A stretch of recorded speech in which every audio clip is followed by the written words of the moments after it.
A drifter, starting over after a run-in with the law, struggles to hold firm in his wandering ways when he's hired as a clerk by a woman in an abusive marriage in the 1960s cinematic telling of Tennessee Williams' Orpheus Descending called The Fugitive Kind. And that's the movie we're dusting off this week on Movie Bones.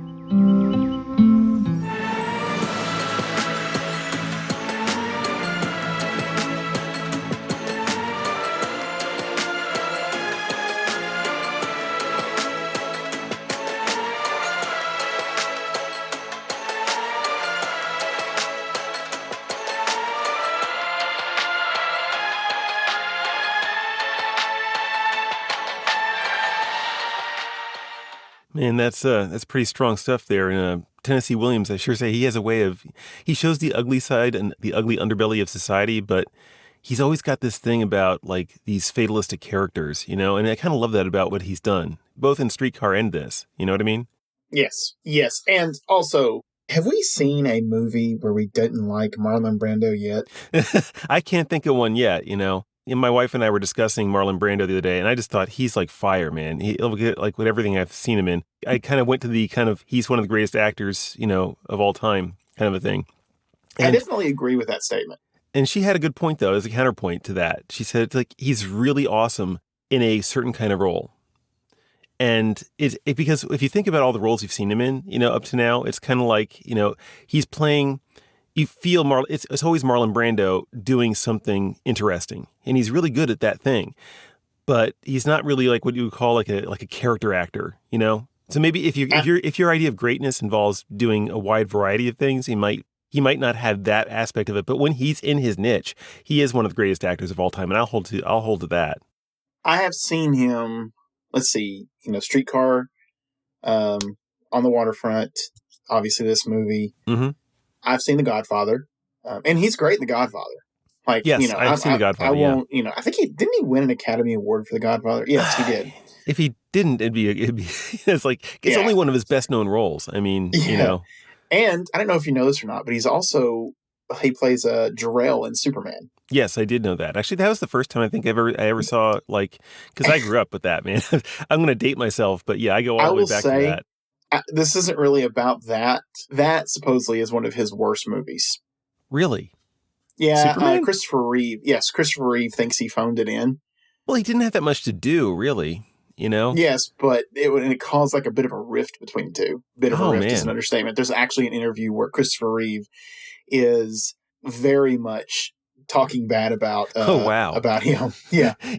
But I remember Marlon Brando, he was doing his Marlon Brando, it's his Marlon Brando best. And yes, there's not much there to do with, but for what is there, he really does a good job with it. I mean, yeah.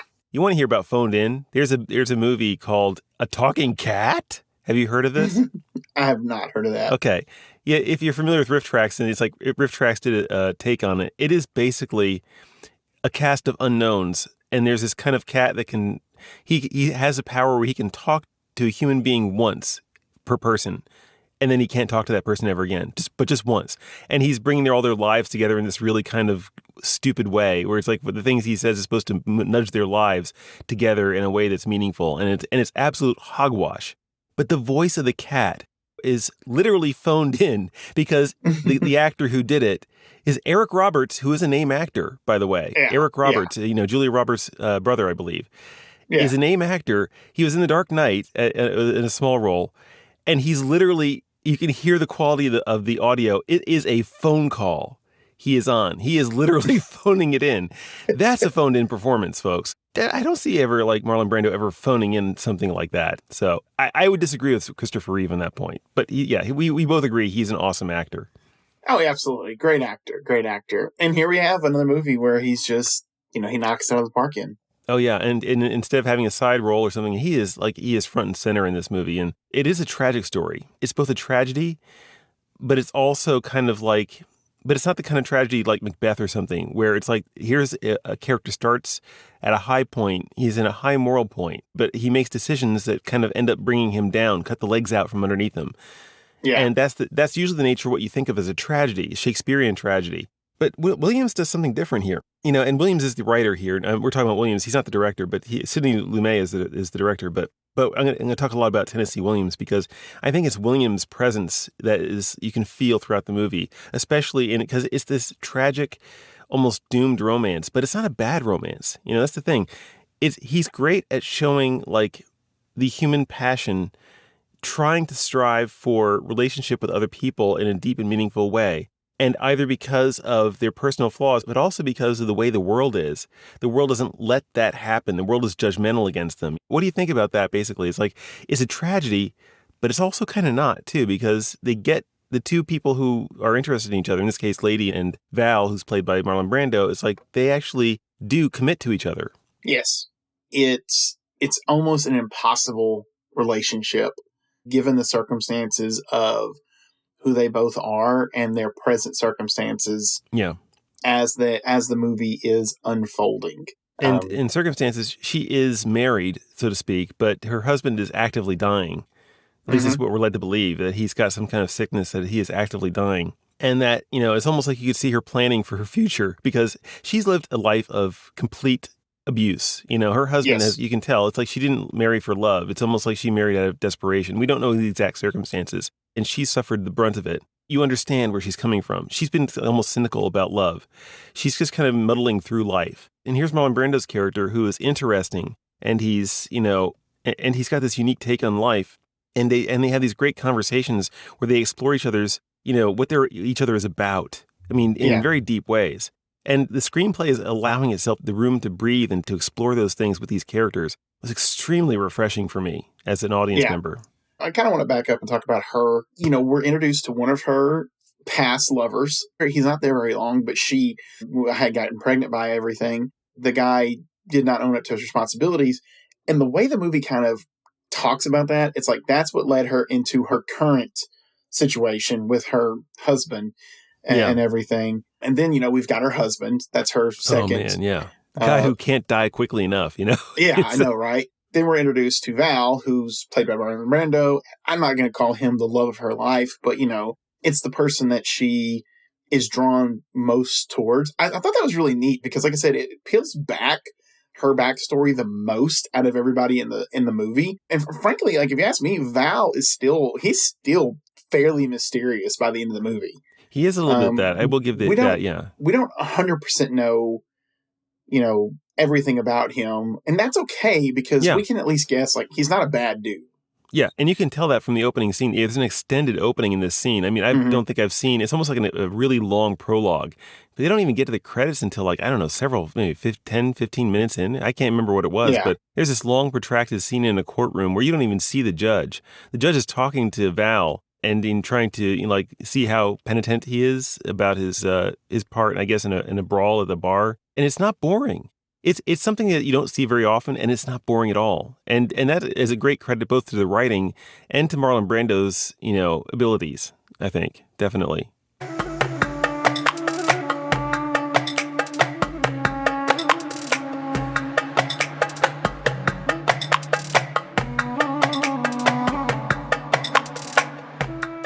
I think I want to talk about Carol a little bit because she's kind of pushed off to the side for a while. She's deeply integrated into the theme, and she even gives kind of like the last kind of bit of a eulogy for the movie, which is kind of like it really kind of it gives itself as a tell when you have a character come in and give a eulogy or the sums up the idea of the film in kind of like a postscript at the very end. This is definitely based in a play. But Carol is very interesting to me because she's the sister of the guy that Lady was involved with first in her life. And I love that Tennessee Williams gives her a backstory too. She's kind of infatuated. She's very cynical. She gets drunk easily. She parties too much. She's obviously trying to cover for some lacking in her life. Oh, and I wrote letters of protest against the gradual massacre of the colored majority in the county. And when that Willie McCoy thing came along, poor man got sent to the chair, for having improper relations with a white slut. Oh, I made a fuss about that. I put on a potato sack, and I set out on foot for the Capitol. And you know how far I got? 6 miles out of town. I was hooted and jeered at and even spit on every step of the way. Then I got arrested. You know what for? Lewd vagrancy. Oh, me. That was a long time ago. And I'm not a reformer anymore. I'm just a lewd vagrant. How much do you want to bet that Carol is the woman in the interracial relationship she ended up protesting? I think probably so. The movie doesn't make it explicit, right? But it does feel very much like she's having a confession without giving it an actual confession. I like that character. I do. Yeah. She's a mystery to me. Like, yes, we have backstory on her, but she's also very much a mystery to me. It's very much inspired by the myth of Orpheus. And I'm like, she's got to be something. Like, she's got to be representation of some character in that particular myth. Last week, when we gave the Tubi synopsis, it kind of hints at, like, a relationship between him and both the women. But there's really not like a romantic relationship between him and Carol. That doesn't mean that she doesn't try. No, she's absolutely trying. Yeah. But the thing is, that's not really the tension ever in this movie. No. In my opinion, anyways. And I'm guessing you agree as well. Oh, yeah. Tubi misled us then, yeah. Yeah. So, like, the way I see her in this movie is that she is a representation of the freedom that he could have. Because the whole entire time, she's something like a siren, like beckoning him away from everything. It's like she knows, like, if you stay here, the longer you stay here, the more danger that you're in. He doesn't listen because he's falling for Lady. Yeah. She's representing his potential freedom from it all. And that's the question, though. But is she offering him true freedom? The movie offers you a multi-layered exploration of what love means, you know? Mm-hmm. Because it's like you've got Val's character who is, as he said from the opening, he's this constantly drifting character, right? His whole modus operandi is to not stay in any one place for too long. And even as he gives the analogy with the bird and everything. And it's like, and Lady is suffering too. She doesn't have true love. She's never experienced that, and she's almost grown hard against the idea of even, she's kind of pushed it out even as a possibility for her life until Val comes along. Here comes Carol, and she offers this way out of what could be potentially what is a really actual for real connection. Williams, his writing doesn't give you a clear answer. He lets you figure it out for yourself. And there's a lot there to figure out. And I love that about this movie. And I think there's a lot of good messages you can take out of it. It's not like nihilistic. There's a lot of good stuff you can take out of it. And that's what I really like about it. It doesn't spoon feed you. One of my things with this movie was there's really a lot of interesting people in this film. Oh, there are, yeah. And we just don't really get a lot of time with them. Now, that's for practical purposes of it's not, this is one of those things. It's like, if you made a TV show out of this, I'd probably sit there and watch it because I know the TV show would explore these characters more. But I mean, there's just like that first character that she calls Uncle, who shows up in two scenes, like the first scene that Carol shows up in and the very last scene. Uncle. Yeah, I think yeah. I'm saying this because, like, she only called him Uncle. I think he's a black guy. Okay, yes. Okay. I know what you're talking about now. And, like, when he comes into the shop, that old lady freaks out. Yeah. It touches on so many different aspects of the outcast, right? And all the different ways you can be an outcast in this kind of small town. There's the racism, obviously. The way they tackle racism is they tackle it not from the white perspective, but they tackle it using white people. There's this really good scene. Val has made his mark in town, and the sheriff comes up to him. The sheriff talks to him about it's a sundown town, and he's very candid with him. That's kind of like, when I'm talking about racism here, oftentimes, it's very on the nose in such a way that they're basically saying, hey, look at us, we're the racist. And everything. But in this scene, he lets him know, he's like, this was known as a sundown town. It's like, you don't have to worry about it being a sundown town. You've got to worry about it being a sun up town, meaning that by the time you leave or by the time the sun comes up, you better be gone. Yeah. But it's in that conversation, Tennessee Williams, what he does in his writing is he pulls back the curtain. He takes the hood off the head. And, he shows you the sinister nature of this character. Key scene close to the beginning when Val is sleeping in the cell and he hears the effect of the sheriff's actions in the summary execution of a guy that just escaped. The guy that just escaped, and we're introduced to the sheriff's wife, who's this really nice lady and everything. She has a good heart. I mean, the movie, I think it goes out of its way to say she's got a good heart. Yeah. And she tries to help everybody. And in that scene, like, yeah, you've got the sinister nature of who they are in that scene. You know, it's like she sees the good in people and wants to help them. And, you know, the forces that she's up against are the racism of the town, the bigotry of the town. Yeah. Punish the outsider. For those who are not us, basically, maximum effective law, if you want to call it that at that point. For all our friends, you know, lady's husband cops to the fact. And he's a friend with the sheriff. We've established that, right? They're all friends. It's like the good old boys club, right?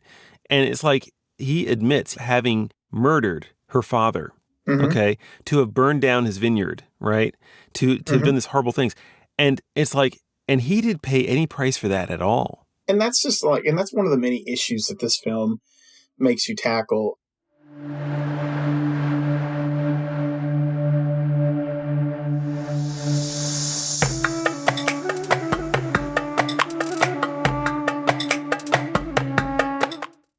I actually found the kind of gut punch ending to be, you know, really fitting. If you tried to make him have a happy ending to this, I think it would actually lose some of its impact. It's trying to say how hard it is for true love to take root and to be, you know, not to be crushed under the weight of the ways of the world. And that message would have been lost in translation if you'd just gone with the stereotypical. And it would still have been an okay movie, or if not a good movie still. But it would probably be a Trust Me instead of a Fortune and Glory, which is absolutely where I'm at right now because of all that, and because of the performances, and because of the writing, and everything else we've been talking about the whole episode. So, yeah, I'm Fortune and Glory in this. How about you, Well, man?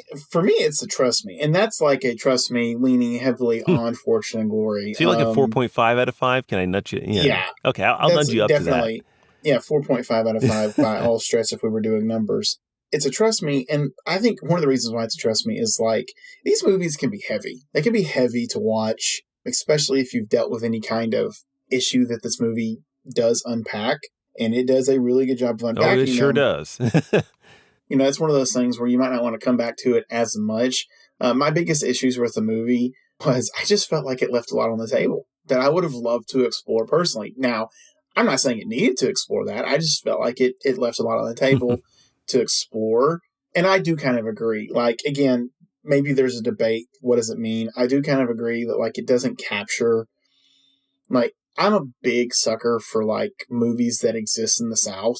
And it's not because I'm from the South. I am from the South, obviously.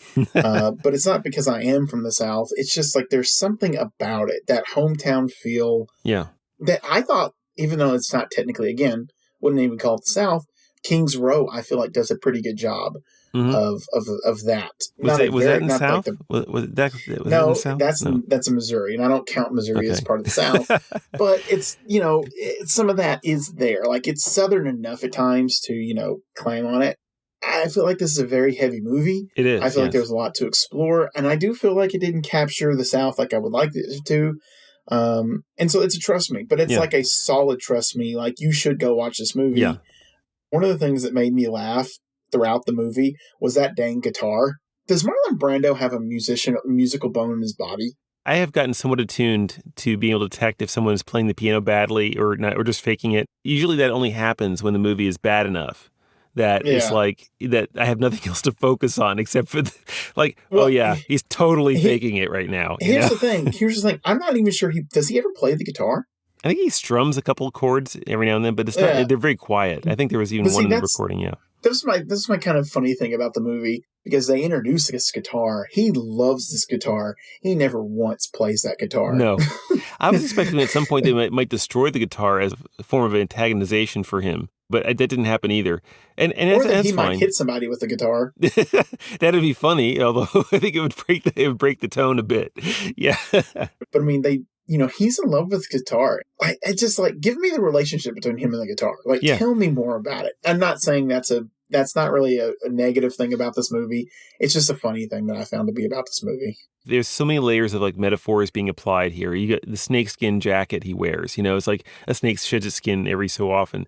Just like he's never sits in a place for so often. He's always shedding his skin. The guitar represents, I guess, it's the only thing closest thing he's had to a relationship. There's all kind of ways you can read these things, and Tennessee Williams does a really good job. I can't really praise it enough. What the screenplay Tennessee Williams has come up with here. But another thing that I like about this movie as well, and it would have if I would never have been any lower because of this, then trust me. I want to talk about, the myth. This is how the myth goes. Orpheus's wife is lost, or she's dead, and she's actually a supernatural wife, isn't it? It's some kind of supernatural, something like that. But he goes down, not really Hades. Hades is the name of the god, but we're just going to say the word Hades. Yeah, he descends into Hades, and he's told you can retrieve her, just don't look back. If you look back, you lost her forever. Yes, and that's kind of what happens in this movie. You look in this movie, he descends into Hades. This town is Hades. I'm almost surprised they didn't give some kind of tongue-in-cheek name to this town, being the underworld or something like that. That's a bit too on the nose, but yeah. But I get you. He's descending into this terrible place. If this is how it was supposed to be done, this is what I love about how Tennessee Williams wrote this play. He has a chance to go back to leave Hades. In fact, Carol is beckoning him out of Hades and basically telling him, leave and just don't look back, leave and don't look back. And he's about to leave. What makes him look back? It's his love for Lady. Yeah. That makes him look back. And there's a beautiful tragedy there that, that is played out. Sorry, folks. We're changing it up. Fortune and Glory. Okay. Oh, yeah, you are? Really? Okay. Yes, absolutely. As I'm thinking about that and saying it out loud, I'm like, no, never mind. Fortune and Glory. Cool, man. Well, I get to, but I've just bumped you up 2 half notches in one episode. That's not too bad. But it is interesting that you mentioned that the town is a metaphor for hell, for basically hell. Mm-hmm. And that's so true too. I get that now on the extra level of writing. This is a really awesome one. So yeah, anyway, at this time, we like to remind our listeners out there that if you're having a good time watching and listening to us, because please do watch with us, by the way, to Ryan and me as we're dusting off these old movies in search of celluloid treasure, please do subscribe, comment, and of course, follow us on your podcast purveyor of choice. Tell us what you think we got wrong, of course, and clue us in on a few titles you'd like us to see cover on future episodes. As long as they're available for free on Tubi, because this adventure comes with no strings attached. And on the subject of future episodes, we have one coming up next week. And what is it, Ryan? Tell the folks. I'm excited about this one. Okay. Because I've never seen this movie. Have you ever seen this movie? I didn't even hear this movie until a little while ago. I can't remember if it was you that brought it up or if it was... We were talking about movies for holidays. There's a possibility this movie is going to be terrible. On Christmas Eve, the ghosts of 3 industrialists return to Earth to help reignite the romantic spark between a young Texas cowboy and a teacher. Now, on the surface, you're thinking, that's a Christmas Carol. That's not what this movie is. No. I'm not sure exactly. And we love you, Tubi, but we also know that Tubi, what does it mean by 3 ghosts? And why 3 ghosts of 3 industrialists? I know, it's it almost feels as if, it's a Christmas Carol as written by Ayn Rand or something. Yeah. This is a movie starring Harry Carey, C. Aubrey Smith, Charles Winnegar, and Alex Mellish. This is directed by A. Edward Sutherland, and it is titled Beyond Christmas. It may go by a different title elsewhere, but at least on Tubi, that's what's called it. I've seen some other titles for this. That's what it's on Tubi, so please follow us on Tubi for this one. So, Beyond Christmas on Tubi. Anyway, we'll see you guys next week, and Ryan, I'll see you next week, okay? Bye-bye. All right, bye-bye, folks.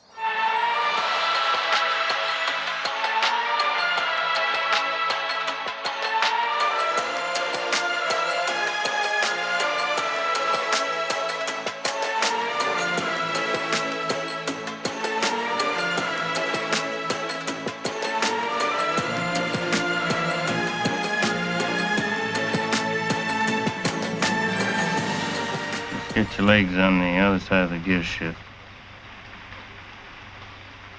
Both of them.